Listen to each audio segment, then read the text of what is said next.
And I actually don't think this should even be on the US Embassy warning list. Sometimes when it's too good to be true, it usually is. And he's like, I'm in your lobby now waiting with the boys.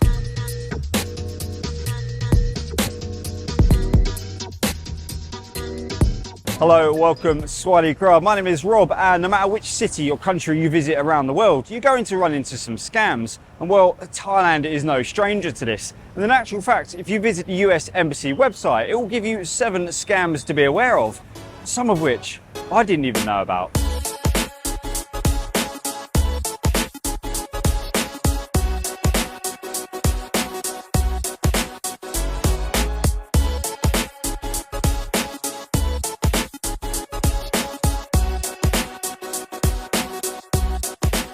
All right, let's kickstart number 1 with a pretty obvious one, especially here at the airport, because we all know that the taxis here are a nightmare. They'll put the meter on before you arrive, they'll say the meter doesn't work, they'll give you toll charges on top of toll charges, and there are toll charges, by the way, but there seem to be a few more as the journey goes on. And in actual fact, because of all of their messing around and scamming, this is what's occurred. You can just see behind me here is a grab stand. They've built a whole little building, a little lounge, and you can order your grab cars here to the airport. And all of the normal taxis now are just sitting there doing absolutely nothing. So it's kind of bitting them in the arse a little bit. You should definitely be aware of the taxi scams that are here at the airport. I know it's easier just to jump in and get to where you need to go and not worry about that $25, $30 or whatever it is. But for the sake of not getting scammed, I try and avoid them as best as possible.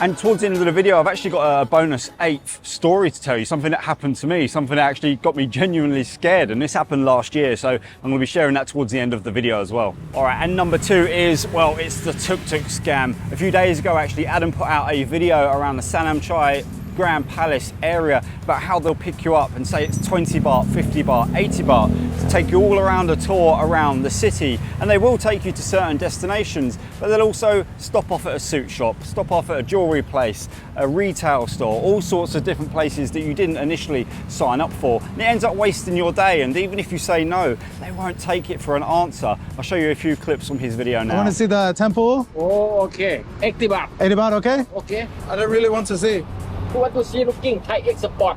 I don't really want to see. No, you want to see looking for me. You buy no way up to you. I fee stamp, I fee coupon. I really don't want to go suit store. I'm sorry. No, you want to see look free. I don't pay money. It's okay. I don't really want to see suit. So yeah, as tempting as it can be, sometimes when it's too good to be true, it usually is. So be careful of the tuk-tuk scam.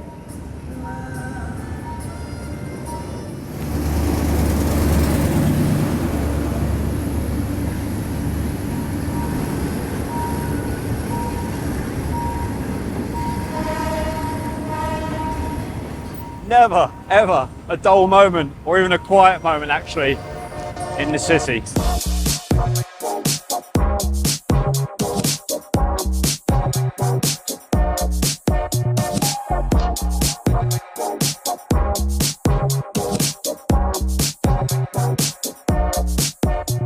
All right, and for number 3, and I'm here with Mr. Mamu in the gem store, Master Arts at the Palladium shopping mall, because, and what I didn't know, gems are a big deal here, and they can even catch you out with scams. And most of the time, the tuk-tuk drivers, the bus drivers can lead you down a bit of a dodgy path and not to a genuine store like this. And you can get caught out. You could be sold synthetics, glass, all sorts of different products that are out there in the hope that you will return some money when you return back to your home. You'll be promised a one-time government-sponsored deal and all sorts of stuff to get your hard-earned money. So I'd highly recommend to come to somewhere like this at Master Arts at the Palladium Mall to get yourself some official, genuine gems.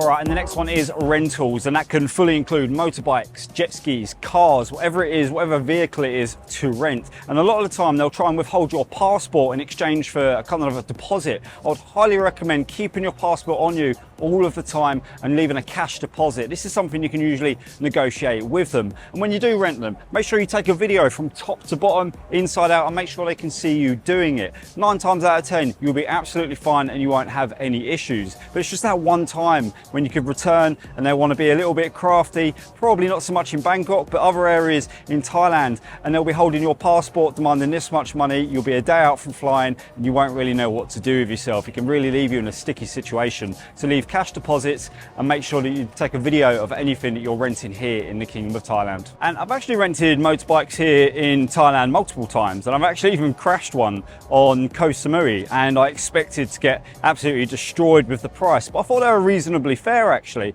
They had to replace like a few panels kind of like on the front and on the corner, and I smashed up all of the wing mirror. They kind of knew all the prices for all of the panels, gave me a kind of full breakdown of everything that I was paying for. And I actually thought it was pretty reasonably priced considering I ditched their bike down a slope. So far I've had a pretty good experience, touch wood. Good morning, good morning.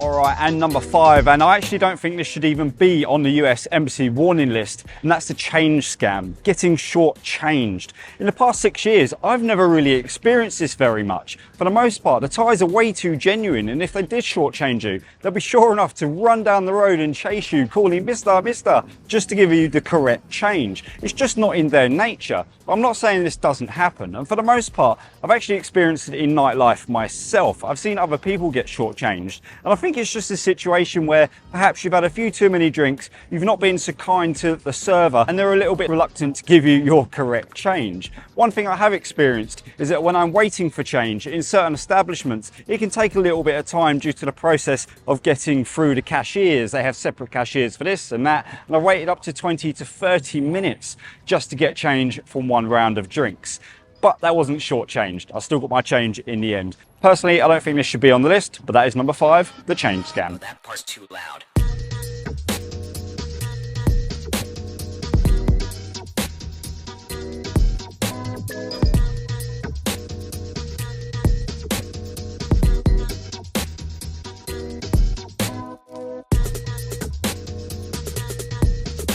All right, and on to number 6, and this one actually makes my blood boil, and it's the closed attraction scam, and this is very similar to the tuk-tuk scam that we mentioned earlier. You go to the Grand Palace, the Erawan Museum, the Big Buddha, any attraction that you can think of, there'll be a driver or a tuk-tuk driver there that will be more than happy to tell you that it's closed. But in the Grand Palace, just for waiting about maybe 2 hours because now closed for the religious ceremony. But just for waiting for 2 hours. Yeah. What then? You can see the Ananta temple is now open. Oh yeah, I know, yeah. No, the first go to see this one first to the standing one. Yeah. After 2 o'clock, After 2 p.m. because now the ceremony. Oh, okay. You go, Yeah. want to see standing Buddha first. No, mate. I do a video today. No, mate. I'm not tourist. I'm where I need to be. But now where you want to go? Grand Palace. And that they'll have an alternative for you to go to, somewhere they have a coupon or a voucher or something where they're going to benefit from it by 10 baht, 20 baht, 30 baht. And this is why it makes my blood boil, because you might have it set in your heart to visit one of these attractions in and around the city or anywhere in Thailand actually, and they've ruined that experience for you by telling you that it's closed, all for the sake of them gaining a few extra baht. I would rather that they offer a different service or told you about something or helped you in a different way to earn their money, but unfortunately this is a scam that exists and you should be very, very aware of it. Check out all of the opening times on websites and things like that to find out when things are open. So never ever listen to, oh, it's closed for a ceremony. Because now the ceremony. Sort of rubbish. I've covered this in previous videos. Don't get caught out. Number 6 makes my blood boil. All right, and on to number 7, and we've still got my bonus one to follow up after this as well, but it's the good intentions scam. And it's, well, from people who have, or you think have, good intentions. And this could be somebody that you've met on your trip. It could be a driver, it could be a friend, it could be a fellow traveler, it could be a relationship, a girl, for example, it could be a friend of a friend. You should be really careful who you hand out personal information to, especially things like email address, full name, maybe even your birthday. It's not that you shouldn't trust people here, and it's not just a Thailand thing, let me get that straight. It's a worldwide thing. You should always be very careful when you're traveling anywhere abroad and handing out personal information about yourself, because they could manipulate the situation, turn it around, and then perhaps an emergency might pop up. Someone might need medical assistance, or you get an email from back home, or what you think is from back home, from a friend that you know about, that you may well have previously talked about in a conversation with someone, unknowingly knowing that they're trying to kind of cipher information from you. So be very, very careful who you trust, who you hand your information to, but for the most part, it should be pretty good. Just be careful still.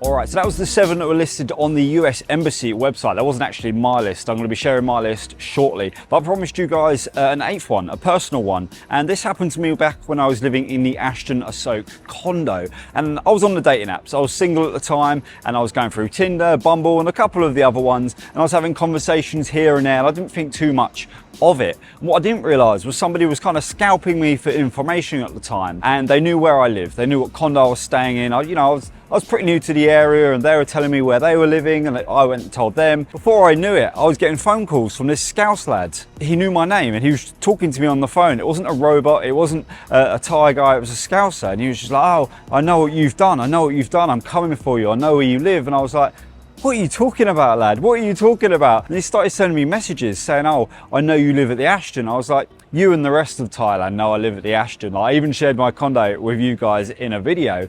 So he carried on, and he was like, "Right, you need to send me 1,500 baht. I know what you've done. I'm going to tell people. I'm going to send the boys around." Send the boys around to do what? It escalated, it carried on. He kept trying to call one after the other, one after the other. And then he sent me a photo of my lobby, and he's like, "I'm in your lobby now waiting with the boys." And at that point, I'm like, what is going on? Oh my God. Man, like, are they really downstairs? And it got me thinking. I was like, what have I done? Because I knew I hadn't done anything wrong, but I thought, what do they think I've done wrong? Like, it was really incredible. Like, I thought, oh, maybe I talked to his girlfriend or something like this, and that's why he was demanding money. And he had like a QR as well. So the guy obviously lived in Thailand.